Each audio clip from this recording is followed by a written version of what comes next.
I'm Jasmine El Gamal, and this is The View from Here. This week, The View is from Gaza. I sat down with Palestinian author and journalist Ahmed Alnaouq, who's just released an anthology of stories from Gaza written by Gaza's youth, 323 of them, called We Are Not Numbers. With all the news about a potential Israeli reoccupation of Gaza, I wanted to sit down with Ahmed and talk to him about what that word really means. A word that's almost discussed as an afterthought in so many policy discussions and news stories. I wanted to talk to him about what occupation actually meant and actually means for him, for his family, and for Palestinians. Ahmed Alnaouq, welcome to The View from Here. Thank you so much for joining us. So, Ahmed, I'm really happy that you're joining us. I feel like we have so much to talk about. So, Ahmed, you're a writer and you're a journalist, and you edited this book, and this book it's part of a larger project. It's called We Are Not Numbers, The Voices of Gaza's Youth. What was your inspiration for starting this project? Well, thank you again for having me. I piled this book. I helped collect the stories that we published. You could say the editor, I don't know. But I helped put this book together. And this book is written by 59 Palestinian writers, young writers from Gaza. And this book has been written over the past 10 years. And we decided to publish this book during the genocide in Gaza, because we wanted to show the world that even before the 7th of October, we had a life, we had a conflict, we had a brutal occupation, and we have voices. We have voices and stories that needed to be amplified. And we have put these lived experiences and personal stories in one book for people to read. And this book was written by many young people in Gaza, and they wrote their hearts out for the world to read. And I'm very proud that we made this happen. I'm very proud this book has become a bestseller in the UK and in Ireland. In September, we will release this book also in the US, in North America. So I'm hoping that it will be a bestseller there. I have no doubt it will be. I've read it. It's extremely powerful to hear these stories from these young people in Gaza, in their own words. And what I thought was so beautiful about it is that there's a storyteller, there's a mentor who's helping them tell the story. It's more than 1,300 stories were mentored and published by 323 young adults from Palestine. So it's a really rich book. And I felt when I was reading it, and I think you said this about it, it really is a living history of Gaza through its youth. And I say living history is because whatever is happening in Gaza right now has happened to the people writing this book, including some who have been killed since publishing their stories in this book. Now, the first chapter is yours. It's your story, and it's about your brother, Ayman. What inspired you to write his story? Can you tell us a little bit about him? Well, that story I wrote about my brother was the inspiration behind this whole project, We Are Not Numbers. And Ayman was killed during the war in 2014 with many of his friends. They were killed in that war, and Ayman was a very special person to me. He was my older brother. He was a mentor. I always say that he saved my life many times. One of them when we were swimming in the sea, and he literally risked his life to save my life. We grew up together. We went to the same school. We went to the same places. He was not only a brother to me, he was an older brother, but he was also a dear friend to me. And one day, in 2014, Israel drops a bomb on him and his many of his friends, and he's gone. And that was the first time in my life that I lose a family member in a war in Gaza. And that crushed me. It really crushed me. Losing one family member back then, it crushed me. I was only 19 years old. But, the difference is that right now we don't have the luxury of grieving family members in this war because we lose so many and because every day hundreds of people die. But back then, seeing my brother laying dead with the blood all over his body, and his leg and his hand were cut off. It destroyed me. It destroyed my heart. It shattered my heart. And because he was close to me, because we spent a lot of time together, even when the war ended, I was not the same person again. I sank into deep, deep, deep depression after the war ended. And I would spend my whole time at the graveyard, next to his grave, promising him that I will die. I will find a way to die, lose my life, just so that I join him in the afterlife. And then a friend of mine, Pam, she's an American journalist. She asked me to write a story about my brother in English. And at first I said, no, why would I write a story about my brother in English for the same people who are supplying Israel with the weapons to kill us and to kill my brother? Why would I write to the Americans? Why would I write to the British? Why would they write to the Western worlds? And I don't want to write to them because they don't care about us. I always believe that they don't care about the Palestinians, that they don't care about the Palestinian stories, that for them Ayman is another terrorist who was killed, and that's it.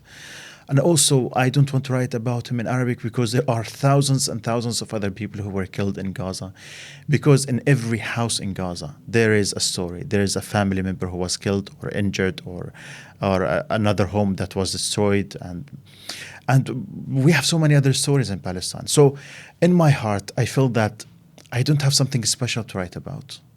Ayman is another number, you know. And for the Westerners, he's just another terrorist. So why would I write? So I refused to write a story about him. And then when she insisted, out of respect for her, I decided to write a story about him. And I never thought that writing this story, writing about my brother, would be the inspiration for another big project, another new platform that will empower hundreds of other Palestinian writers and young storytellers to write their stories and to share them with the world. I wrote that story, and the process of writing my story was so therapeutic to me. I shared this story. So many people read that story, and they advised me to keep on writing. They told me that I'm a good storyteller. And then we came up with this idea of creating this platform for youth and refugees to write their own personal stories, their lived experiences under the blockade, under the brutal occupation, and share them with the world. I'm very, very proud of what happened. I think you should be really proud. I mean, the whole point of this is that your brother was not just a number. No human being is just a number. And unfortunately, the way that this conflict, this war, Palestine, the issue itself has been covered in the media, not just recently, but throughout history, and even in the movies. There was this documentary that was based on a book called Real Bad Arabs, Real, R-E-E-L, and it showed the depiction of Arabs, including Palestinians, in the movies, and it's really dehumanizing. And you grow up in the West with this idea, if you're not Arab American, if you're not Arab British, if you have no connection to that region, it is quite easy to think about the numbers. And I actually experienced that firsthand when I first came to the UK. Whenever I say my name as Ahmed, as someone from the Middle East, as an Arab or Muslim, many of the people who met me for the first time ask me if I have 4 wives, if I ride camels in Palestine, if I have private airplane, these questions. One time I was on the train and someone asked me. He said, when he knew that my name is Ahmed, he told me, "Please don't blow off the train."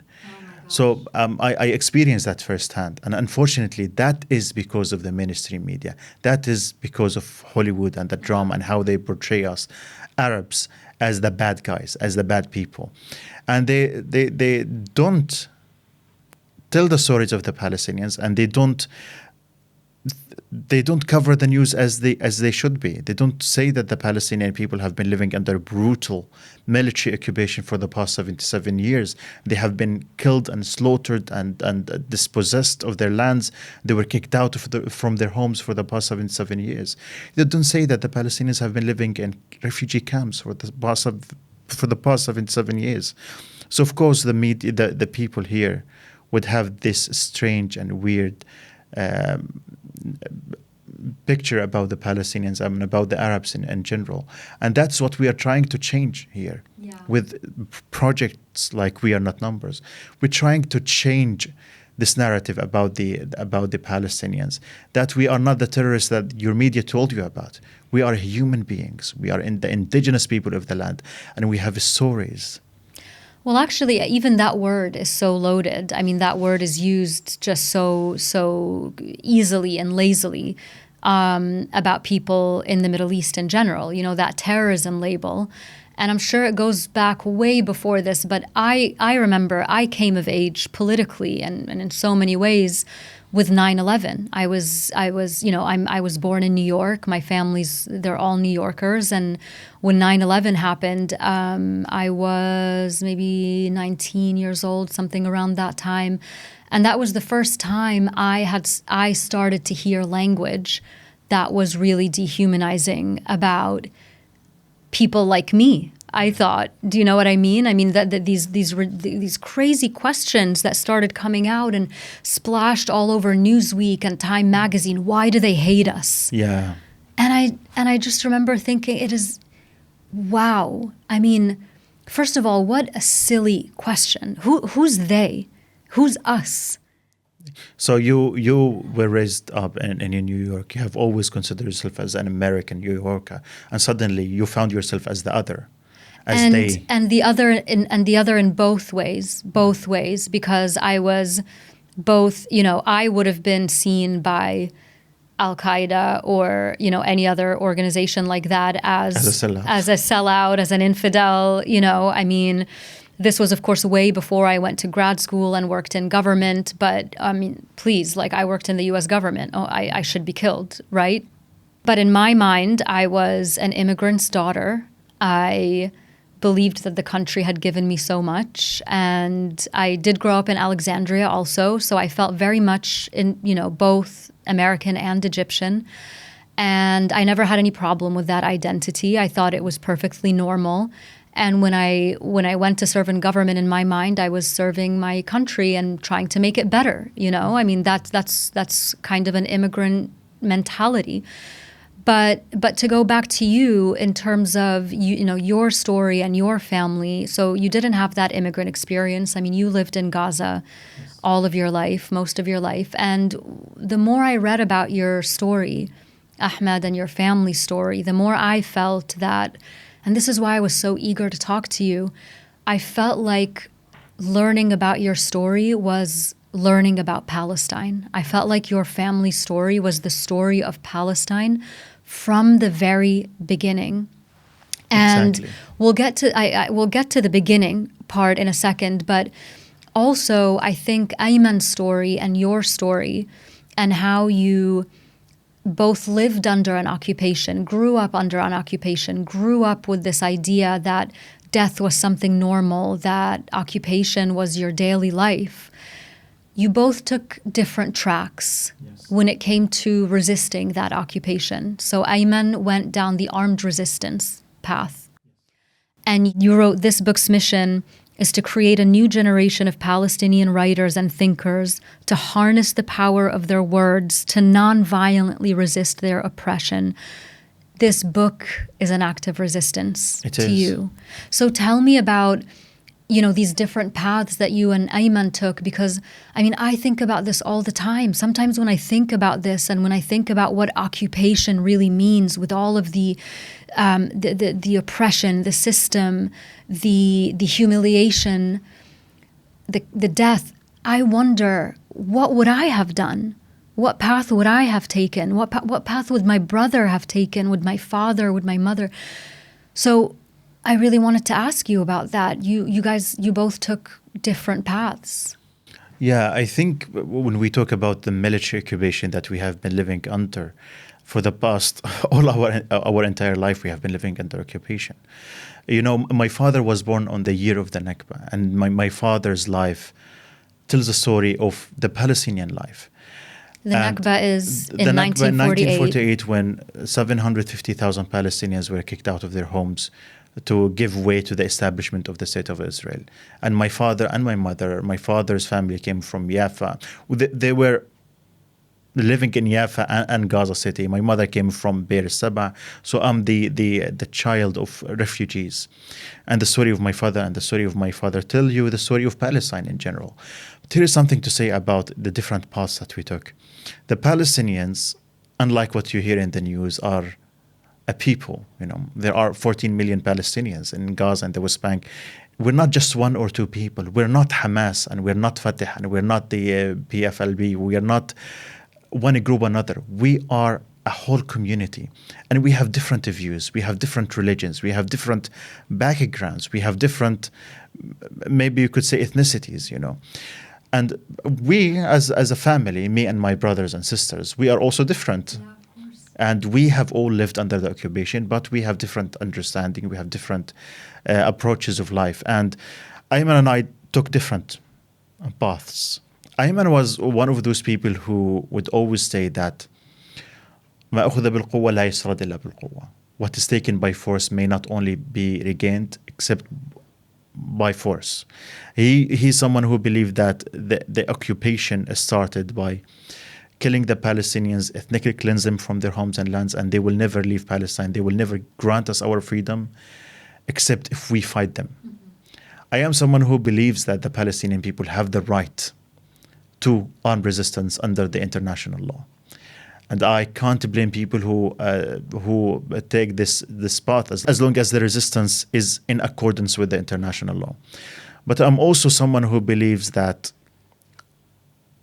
resisting the occupation with force is a right, but it's not an obligation. Mm-hmm.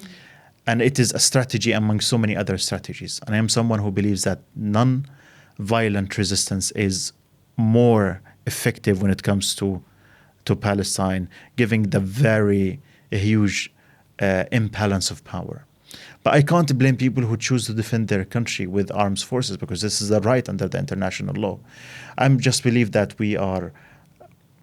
it's not the most fruitful, it's not the most effective way to resist the occupation. And that's why I focus all my power and strength in resisting the occupation in other forms, which is telling the truth about Palestine, educating the world about Palestine. And I believe that the Palestinian people, my power as Ahmed, and I believe that the power of the Palestinians lies in their simplicity, in the justice of their cause, in the truth of their cause. We possess the most powerful weapon in the world. And that weapon is not arms and guns. It is the truth.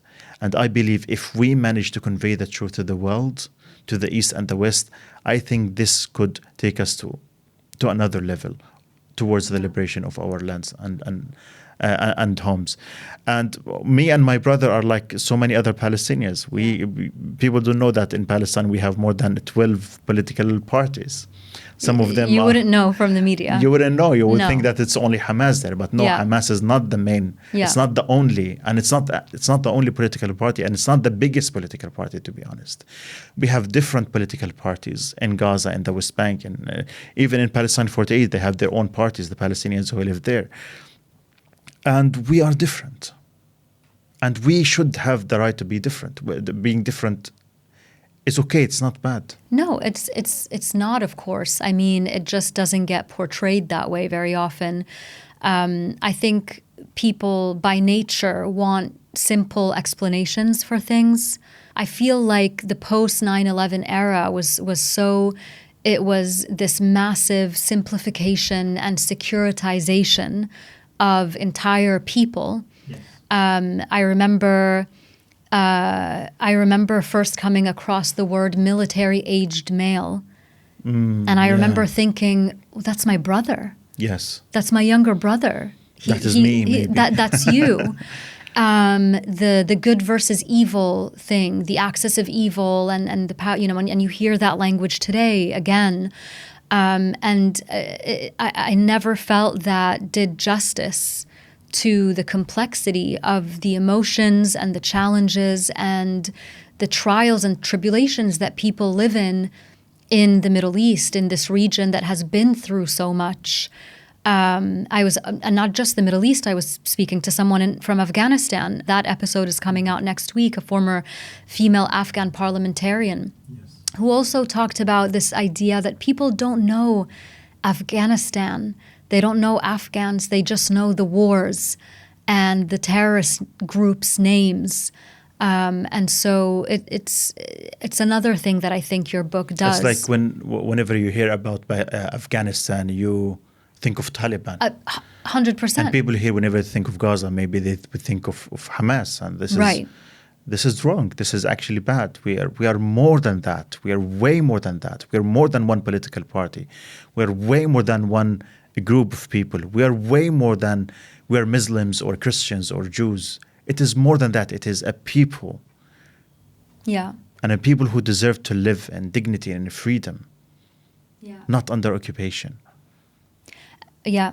And I think the more people think about what it actually means to live under occupation, the more they might ask themselves, the same questions I was asking myself when I think about this, which is, what would you have done? What would I have done if I were in this situation? You could never tell what you could have done unless you go and live under occupation. Of course. And there are so many people who live here who have 3 meals a day, who enjoy the luxury of this life and the beautiful weather and the freedom of movement and the freedom of expression, and they have the best life ever. And then they go to the Palestinians and dictate them and tell them what to do and what they should not do. Well, it's very easy in both. It goes both ways. I think it's easy for some people if they're living, they have 3 meals a day, they don't have to worry about their safety. It's easy for them to say, armed resistance is awful. You should just protest. You should non-violently resist. Look at Gandhi. Look at all these people. It's very easy to say, don't pick up arms. You should non-violently protest. That's the dignified thing to do. But it's also easy for people who have that luxury of safety to say, no, fight. Yes, go fight. Exactly. Go resist. No rest until liberation, and no matter how many people have to die, do it. And both are dehumanizing. Yeah, I mean, how does that make you feel hearing both of those? To be honest, I'm a Palestinian. I'm from Gaza. I lost many family members, and now because I live here in this country, because I enjoy the freedoms of this country and the luxurious way of life. I don't live a luxurious way of life compared to Gaza. I am.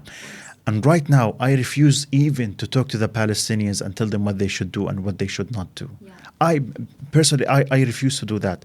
And that's why my message to those people who support the Palestinians, don't tell the Palestinians what they should do and what they should not do. Just support them in any way you think it's right, but don't tell them what to do. Because living in Gaza right now, living in the genocide in Gaza right now, no one could tell how bad this could affect their mentality, their strategy, their way of living, and their mental health. Mm-hmm. Mm-hmm. So just support the people in Palestine in the way you want, but don't interfere in our internal politics and tell us what is right and what is wrong. Absolutely. Absolutely, Ahmed. Because I don't do that with the Palestinian people. Even you don't do that. And you're from Gaza. And you didn't leave that long ago. Listen, in We Are Not Numbers, for example, we have a WhatsApp group that has more than 200 writers in it. And sometimes I see them argue with each other, people who are in Gaza. Mm. This is right, this is wrong, what should we do? And I never interfere. I never tell them what is right and what is wrong. Because I feel embarrassed to tell them what to think. Because I have been living outside. And me, I have suffered a lot, but compared to the people in Gaza, I'm irrelevant. Well, you have suffered a lot, Ahmed, and I wanted to wait a little bit before bringing this up because not only is it a really difficult topic to talk about, but also I remember when my father passed suddenly in 2013, one of the most painful things to get used to was this new identity of being a woman without a father. Yeah. It took a while to get used to that. I was always someone with a father, and then all of a sudden I wasn't. And I hated people being introduced to me for the first time knowing I didn't have a father, as if I never had one. So I didn't want to introduce you that way because I see you introduced on TV so often as Ahmed who lost 21 members of his family. And I just, even before I met you, I hated that for you. Because I don't think you should be introduced as, A few weeks ago, I asked ChatGPT who is Ahmed Alnaouq? And he said, Ahmed Alnaouq is the Palestinian journalist who lost 21 members of his family. I feel like I'm more than that. But listen, as I said now earlier, I am irrelevant. I'm no more important. I'm no longer an important person. Palestine is relevant. Palestine is important. The people in Gaza who are enduring a genocide are important. And if me being reduced to the person who lost all of his family is going to help the Palestinian people and tell the story of the Palestinian people, then I have no problem with that. I mean, you know who you are, so... No, I don't care about myself anymore. This is my genuine answer. I don't care about myself anymore. I care about the people who are in Gaza right now, who are enduring genocide for the past 21 months. And so it doesn't matter how people introduce me. It doesn't matter how people reduce me. I want to represent the Palestinian people. I want people to think of me as someone who is from Gaza. As Gaza. As Ahmed, I'm not important. What is important is the story that I represent. Exactly. Yes. Yeah, absolutely. And listen, the story that you represent, as we were saying, and this is why I thought this is the story of Palestine. You know, I want to hear it. I want you to tell it. Your brother was killed, Ayman was killed by an Israeli strike in 2014. Yes. Your mother passed away, not in a military strike. Yeah. She died of cancer, and she could have been cured, but Israel delayed her permit until it was too late, and she died. So in order to receive a treatment as a Palestinian patient in Gaza, you have to get a permit from the Israeli military. So can you imagine the depravity of this? If you are a cancer patient and you're dying, that was many years before October the 7th, you'll have to get a permit from Israel. And Israel does not give Palestinians permits. Hundreds of people died because they could not receive a treatment. And your mother was one of them. And my mother was one of them. And what is worse than that, what is worse than not giving her the permit, is that when they finally gave her the permit, they tortured her in the way she traveled, when she traveled from Gaza to the West Bank. She was a cancer patient, and she was dying. That was the final days of her life. And they forced her to walk on her foot for more than a mile when she had cancer in all of her bones, in her spine, in her ribs. And she could not, when she was at home, she could not go to the bathroom. She needed help to be carried to go to the bathroom. And then when she traveled on Erez crossing, they forced her to walk for a mile, and she could not walk. So she was carried by my aunt. She had to walk on dodgy roads, on muddy and stony roads. And then when she finally arrived there, and I called her, and she told me, Ahmed, they killed me. The way they forced her to walk, it killed her. It fastened her death, actually. And she died. And she died when I was here in the UK. And I couldn't even go and kiss her goodbye. I couldn't even go back to Gaza and say goodbye to her. And I lost her. I'm so sorry, Ahmed. Yeah, but this is a story of thousands of other Palestinians. That's right. I mean... And that was before October the 7th. And then after October 7th, so you had already lost your mother and you were living here in the UK and you couldn't go back. And then after October 7th, in the early days, you were also here in the UK. Yes. And the Israeli military struck your family home. Yeah, and killed my family while they were asleep. And how many people were in that building? I think there was 23. 21 were killed and 2 survived miraculously. Only one of my nephews survived, and his mother. They lost my father, 2 brothers, 3 sisters, and 14 nieces and nephews, and my cousin. Can you imagine? 14 kids were in this home and they were killed. And we got used to these numbers, when we talk 14 kids, but we should not get used to them. 14 kids under the age of 13 were killed. They were burnt to death while they were sleeping in their mother's arms. Can you imagine this? But this is not my story. This is the story of thousands of other Palestinian families who were slaughtered. They were slaughtered while they were sleeping, while they were collecting food, while they were running away, while they were in their tents, while they were waiting in queues for food because they were starving.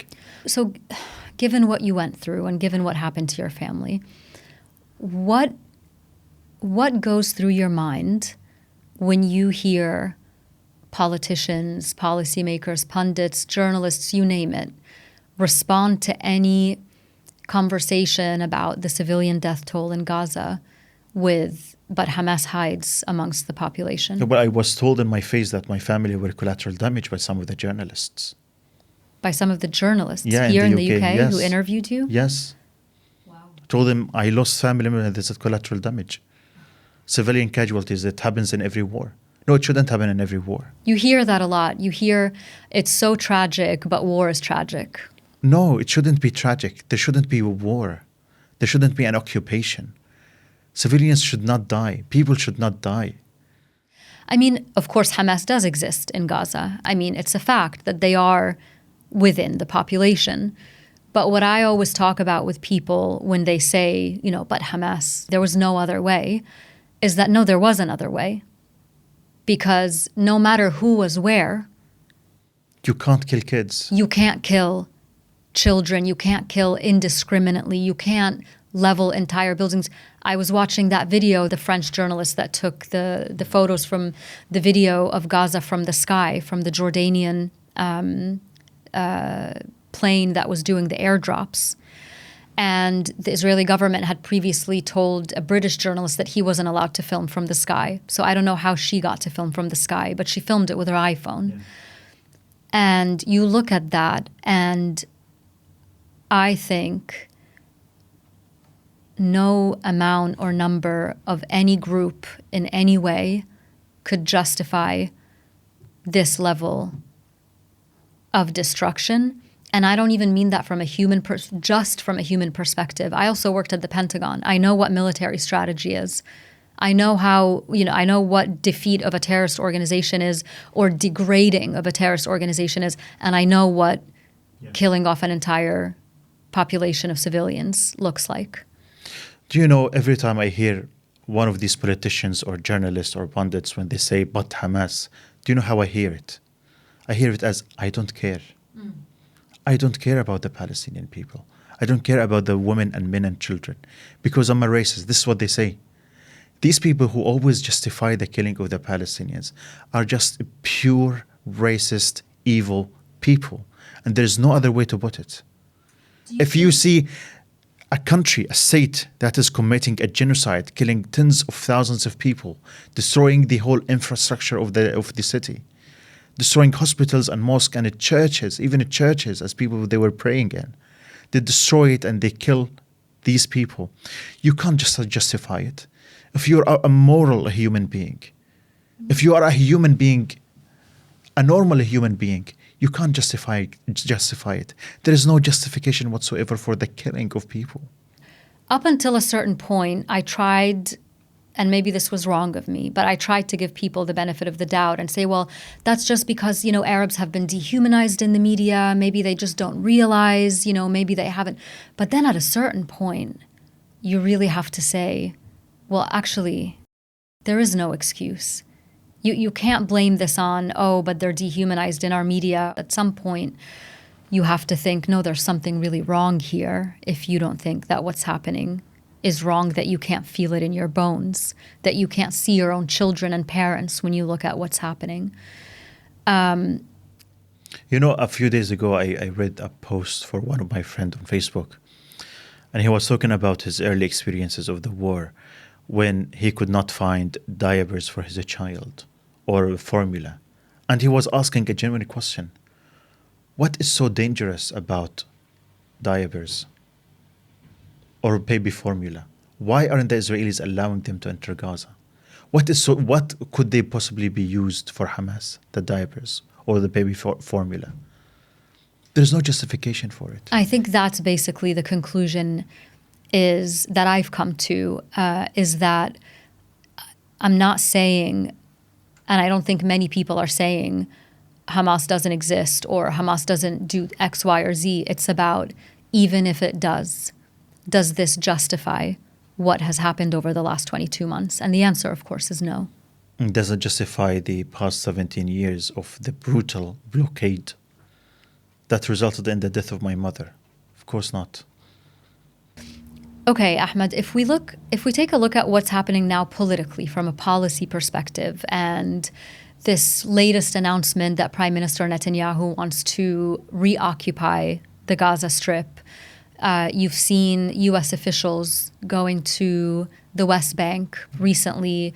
The Speaker of the House, Mike Johnson, the U.S. Ambassador to Israel, Mike Huckabee, and his daughter, who's the governor of Arkansas, Sarah Huckabee Sanders, went to the West Bank, put out a whole bunch of tweets and statements saying we are in Samaria, Judea and Samaria. We are here to reaffirm the U.S. commitment to the the Jewish people's right to this land, to Israel's right to this land. This is an internationally recognized occupied territory, the occupied West Bank. Because in all my interviews that I've done on this, I keep coming back to international law, and what we're talking about is international law here. So given your family story, how does this feel to you as someone from Gaza, as someone whose family was born there, as someone whose family was partly born in what is now modern-day Israel? So you again have lived this story of occupation. How does it feel to you to have policymakers go to the West Bank and talk about how another country has the right, or another people have a right to this land? How does that make you feel? Well, I think it reaffirms that these people do not care about the international law, do not care about the international humanitarian law. The international law says it clearly. The West Bank and the Gaza Strip are the occupied Palestinian territories. There are more than 140 countries that recognize the state of Palestine as in the Gaza Strip and the West Bank. And these people, they are sending a message to the world that they no longer care about the international law, that they no longer care about the Palestinian right, that they only care about the Israelis because they are Jewish people. And that is very, very dangerous. When you mix religion and politics and international law, that is very, very dangerous. And America now is in its prime. They're the most powerful country in the world, and they think that they own the world, that they own the narrative, just because they have the military power to impose their own decisions. But engaging religion in this way, I think it's very, very, very dangerous, because one day, maybe some other religious groups who are crazy, they would come and revenge from you, and they would refer to their own religious texts. Mm-hmm. The issue of Palestine is a legal issue. Mm-hmm. It is a very simple issue. Go to the international law, and the problem to this conflict or this occupation will be solved. It is illegal that Israel occupies the West Bank and the Gaza Strip. It is illegal. And if the UK and the US and the West care about the international law, about the humanity, about the freedoms, about human rights, then they should look at the Palestinian cause from that angle. Look at the Palestinian cause from that angle, and that solves all the problem. Well, speaking of which, several countries have stated their intention to recognize the state of Palestine at this upcoming UN General Assembly conference in New York in September of this year. France has said that it would recognize, New Zealand, other countries are signing up, and the UK has said, although the announcement was a bit equivocal, I would say, they based it on whether or not Israel continues to annex the West Bank and whether or not there's a ceasefire. But essentially, they said they were going to consider recognizing the state of Palestine in September. Now, on one hand, these countries are saying we're going to recognize the state of Palestine at the UN in September. On the other hand, you have Prime Minister Netanyahu saying, well, I'm actually going to be on the ground reoccupying the Gaza Strip and annexing the West Bank. You were just talking about international law. What does it mean to you that these countries are saying that they're going to recognize the state of Palestine when you look at what's happening on the ground and you see what's happening? Because they seem to be kind of at odds. Exactly. Jasmine, what matters to me the most right now is the slaughter to end, the genocide to end. And unfortunately, these shy steps from these governments don't mean much to the Palestinian people. If you go to Gaza right now and tell them that the UK will recognize Palestine, they will not care at all.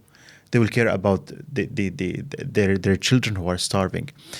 And I think the recognition of the state of Palestine is a good step, but it's not enough, and it's not enough at all.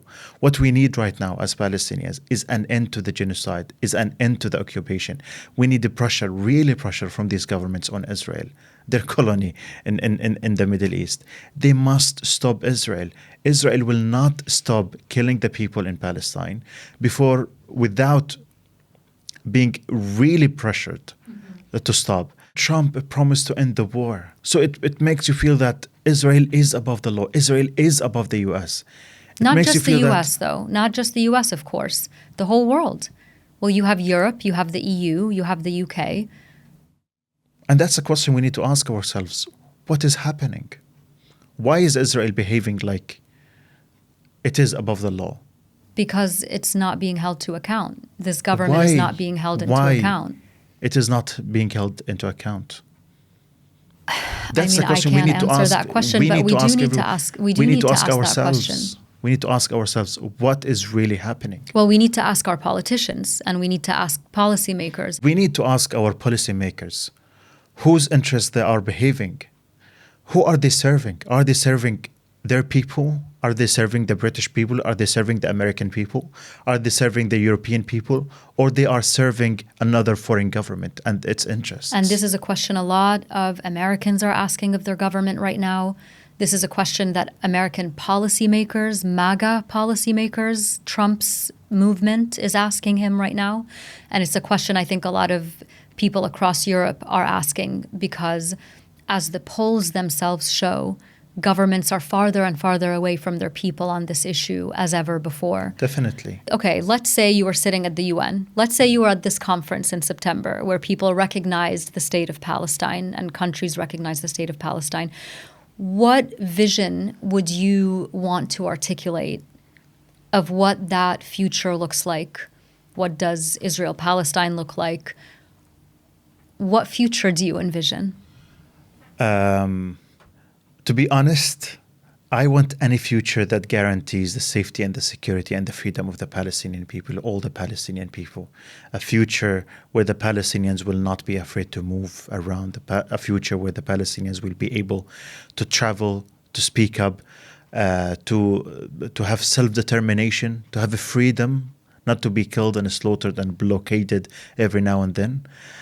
I welcome any solution, to be honest. I mean, if it's the two-state solution, yeah. okay. But personally, ideally, I believe in the one-state solution in which the Muslims, the Jews, the Christians, all people who live between the river and the sea can live with equal rights, with the freedom for everyone.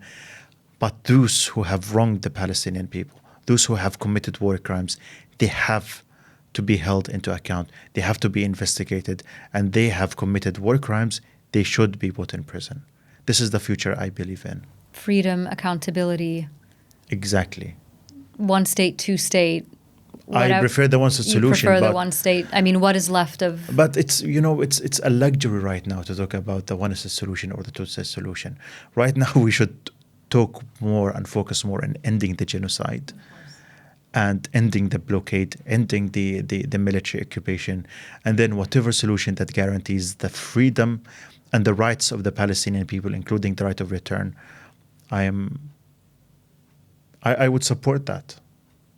And that brings me to the final question, Ahmed, because we're talking about policy and what you want policymakers to know, and you want them to know that this occupation is not just a word, that this has an impact on people's lives, generations.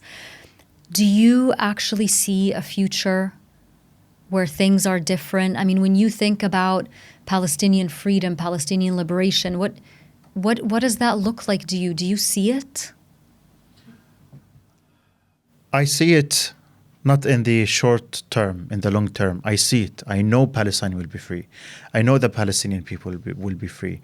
I know that Israel damaged its reputation. I know that Israel damaged its future. And I see that the Palestinian people will finally be free. But the question is when? And that depends on us, the people who live here in the West. What should we do? And how much should we do in order to help the Palestinians regain their freedom very, very, very soon? Unfortunately, time is not playing in our side. The more we wait, the more Palestinians will die in Palestine. The more Palestinians will starve to death in Palestine. So we have to act, and we have to act right now. We don't have much time to waste. And that is a question that we need to ask ourselves as well. When the future history books will be written, what will history write about us? What is our stances? What have we done when we watched live stream genocide in our telly for about 2 years and maybe more, maybe counting? What have we done? And I think we have the power to stop this. You and I have the power to stop this. The people here in the UK and in the US have the power to stop this if they want it to stop. And I think enough is enough. Enough. The Palestinian people have suffered a lot. We have suffered enough, and we don't want to suffer a lot. We don't want to suffer more. And if Israel is not stopped, Israel will continue. Now the Palestinian people are being slaughtered. Tomorrow or the next year, it will be other people and other people and other people. So it is time that we act, that our action is derived from our principles, from our ethical and our ethics and our morals. And enough is enough. You close your introduction of this book with some lines from the poet and the teacher Rifat al-Arir. He was also killed by an Israeli strike. And this part of his poem that you have in the book says, "If I must die, you must live to tell my story. Let it bring hope. Let it bring a tale." I think that's exactly what you've done with this book. And I was thinking of this poem before I read it in your book. And so when you talk about a future, when you talk about hope, when you talk about nonviolent resistance, when you talk about giving people a voice, Ahmed, I think you've done that with this book. And I really hope our listeners pick up a copy. The book is called We Are Not Numbers, The Voices of Gaza's Youth. Thank you for coming here to talk to us and for sharing these stories, including your own. Thank you so much, Ahmed. Thank you very much for having me, Jasmine. I hope you learned as much as I did from this conversation and from Ahmed.